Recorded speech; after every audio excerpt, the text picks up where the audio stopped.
You shall not make any cuts on your body for the dead, or tattoo yourselves. I am the Lord. Leviticus 19:28.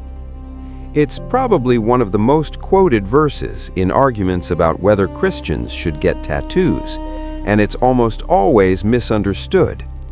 Here's what usually happens. Someone gets a tattoo. Someone else quotes Leviticus.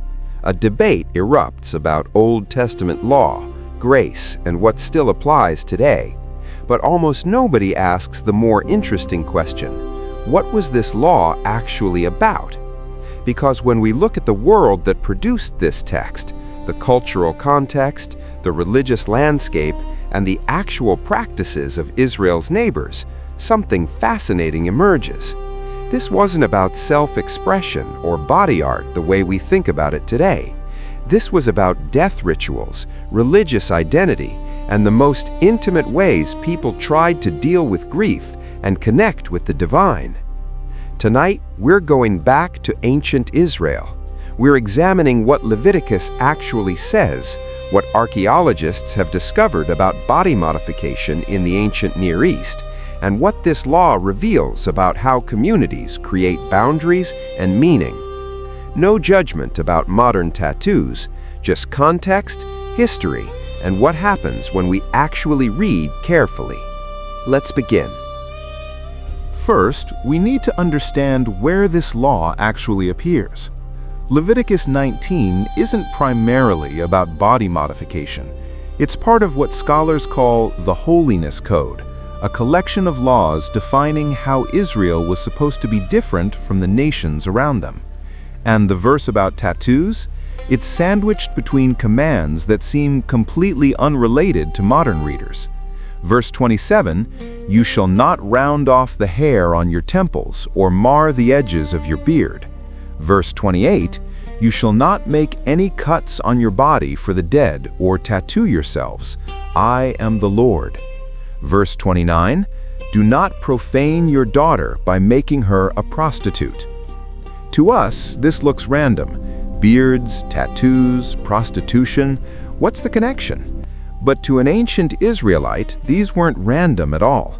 They were all about the same thing: boundaries. Boundaries between Israel and other nations. Boundaries between the living and the dead. Boundaries between the sacred and the profane. Because Israel didn't exist in a vacuum, they lived surrounded by cultures with their own religious practices, their own death rituals, their own ways of marking the body. The Egyptians had elaborate mourning customs. The Canaanites had fertility cults and death rituals, and many of these practices involved permanent marking of the body. So when Leviticus says, "Don't do this," we need to know what this actually was. If you're still here with me, don't forget to like and subscribe for more biblical explanation videos like this. Let's start with grief. When someone died in the ancient Near East, grief wasn't quiet, it wasn't private, it was loud, physical, communal, and often permanent. People would tear their clothes, they'd put ashes on their heads, they'd fast for days, and many cultures practiced something called ritual laceration, cutting the skin as part of mourning. This wasn't self-harm in the modern psychological sense. This was a culturally expected response to death. Archaeologists have found evidence of this practice across Egypt, Mesopotamia, and Canaan. Jeremiah even references it. "They shall not lament for them, or cut themselves, or make themselves bald for them." Jeremiah 16:6. In Egypt, professional mourners would cut themselves during funeral processions. The visible wounds were proof of genuine grief. In Mesopotamia, people would cut their arms and faces to honor the dead. Now here's where it gets complicated. Why would you cut yourself to mourn? In many ancient religions, there was a belief that blood created connection. Blood sacrifice connected you to the gods. Blood on the threshold protected your home. And blood from your own body? That connected you to the dead. Some scholars think the cutting was meant to provide a kind of offering, your blood for their journey. Others think it was sympathetic magic. You wound yourself to show solidarity with the wounded dead. But at the most human level, it was probably simpler than that. Visible pain for invisible loss. When your father dies, when your child dies, the grief is enormous, but invisible. Cutting yourself made it visible, made it real, made others see your pain.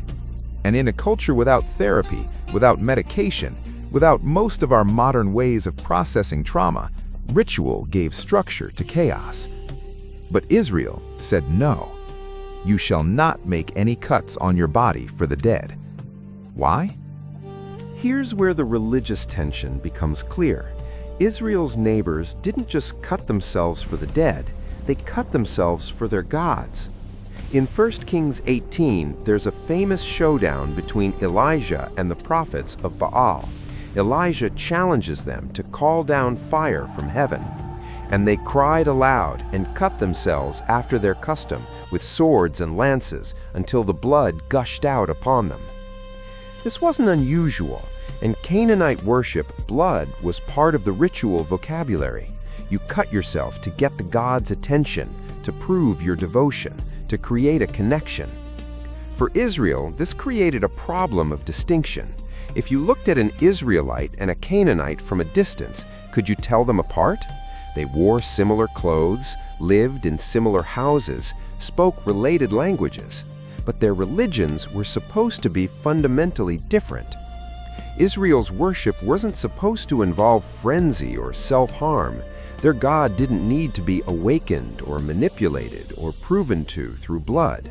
They had sacrifices, yes, but structured, controlled, handled by priests, not chaotic, not self-directed, not performative. And notice how Leviticus 19:28 ends, I am the Lord. That phrase appears over and over in the Holiness Code. It's not just a statement, it's a claim. I am the Lord, not Baal, not Asherah, not the gods of Egypt, me. And my people don't worship like theirs do. So the command against cutting, it was a boundary marker, a way of saying we grieve differently, we worship differently, we are different. Now let's talk about the tattoos themselves. The Hebrew word used here is ka'ah, and we're honestly not 100% certain what it meant. Most scholars translate it as tattoo or marking, but some think it could refer to branding, scarification, or even specific kinds of ritual cuts that leave permanent scars. What we do know is that permanent body marking was common in the ancient world. Egyptians had tattoos, mostly women, often with religious or protective symbolism. Some cultures marked slaves or criminals to identify them permanently. And some religions used body marks as signs of devotion, permanent proof of your commitment to a god. But here's what's interesting.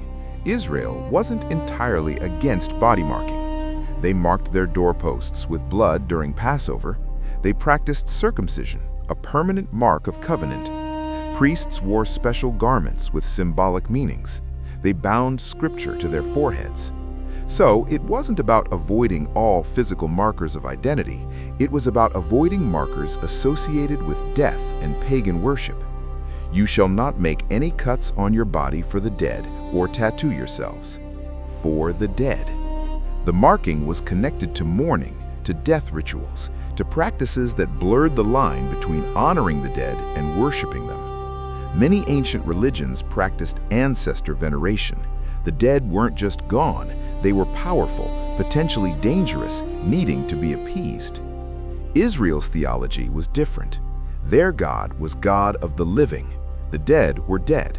You honored them, yes, but you didn't worship them, didn't fear them, didn't cut yourself to maintain connection with them. Once again, boundaries. If you're still here with me, please do me a favor by liking and subscribe.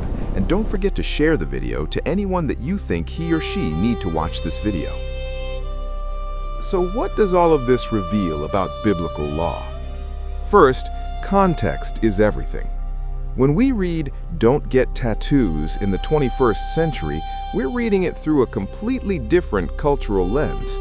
For us, tattoos are often about art, self-expression, memories, identity. They're not about worshiping other gods or conducting death rituals. But for ancient Israel, Body marking was entangled with religious practices they were explicitly called to avoid. The law wasn't about the ink, it was about what the ink meant. Second, the Holiness Code is about distinction. Israel was supposed to be set apart, not isolated, but identifiably different. Their dietary laws made them eat differently. Their Sabbath made them rest differently. Their body practices made them mourn and worship differently. These weren't arbitrary rules, they were identity markers, ways of constantly remembering we are different. We belong to this God, not those gods. We have a different story. Third, and this is important, the law was protective, not punitive. It wasn't God hates tattoos. It was these practices are tied to death cults and pagan worship, and that's not who you are. The law was trying to protect Israel's distinct identity in a world where assimilation was the norm, where economic pressure, political alliances, and intermarriage constantly pulled people toward adopting their neighbors' religious practices. And here's what's remarkable. It worked. Judaism survived when countless other ancient religions vanished. The Jewish people maintained their identity through exile, dispersion, persecution, partly because they had these clear, embodied practices that said, "This is who we are." The tattoo law wasn't about controlling people's bodies, it was about preserving a people's soul. But does that mean Christians today shouldn't get tattoos? That's a different question, one that requires understanding the relationship between Old Testament law and Christian faith. And honest, thoughtful people disagree. Some say the ceremonial laws ended with Christ, that we're no longer bound by Levitical purity codes. Others say the principle still matters, that we should consider what our choices communicate about our identity and commitments. This video isn't here to answer that question for you. That's between you, your conscience, and your faith community. What we can say is this: whatever Leviticus 19:28 means for us today, it definitely wasn't originally about whether you should get your grandmother's name on your shoulder or a cross on your wrist. It was about ancient death rituals and religious identity in a world where those things were intimately, dangerously connected. So where does that leave us? Here's what I think this text ultimately reveals. Not just about tattoos, but about how we read ancient law in general. Every law in Leviticus was solving a specific problem in a specific context. Understanding that context doesn't diminish the law, it enriches it. It shows us what God was actually protecting and why.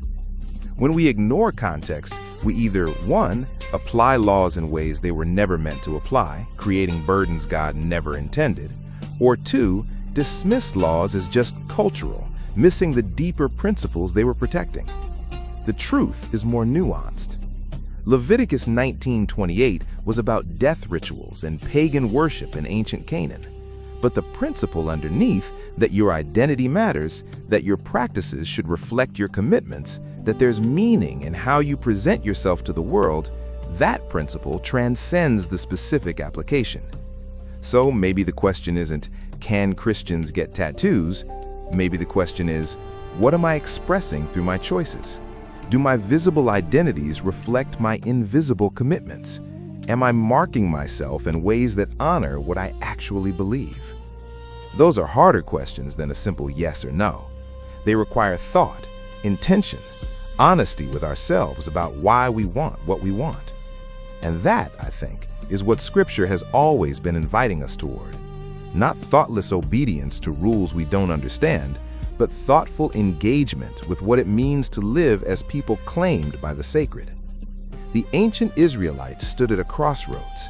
Surrounded by nations whose gods demanded blood and self-harm, they were called to something different, to a God who didn't need to be manipulated, awakened, or impressed. Their bodies were supposed to tell that story. What story are ours telling? I'm not going to give you an answer. This channel doesn't do that. We explore, we provide context, we ask questions, but we don't presume to settle your conscience. What I will say is this: If you've been taught that Leviticus 19:28 is a simple prohibition against modern tattoos, I hope this video has complicated that for you. And if you've dismissed it as an irrelevant ancient rule, I hope this video has shown you there was nothing irrelevant about it. It was protecting something precious in a dangerous world. The text is richer than we usually give it credit for. The history is more complex. The questions it raises are more profound. And maybe that's exactly what we need. Not quick answers, but better questions. Thanks for taking this journey with me. If this changed how you think about biblical law, or if you have thoughts on what we've explored, leave them in the comments. I read all of them. Next time, we're looking at another overlooked story, one that'll make you reconsider everything you thought you knew about biblical heroes. Until then, keep exploring, keep questioning, keep seeking understanding.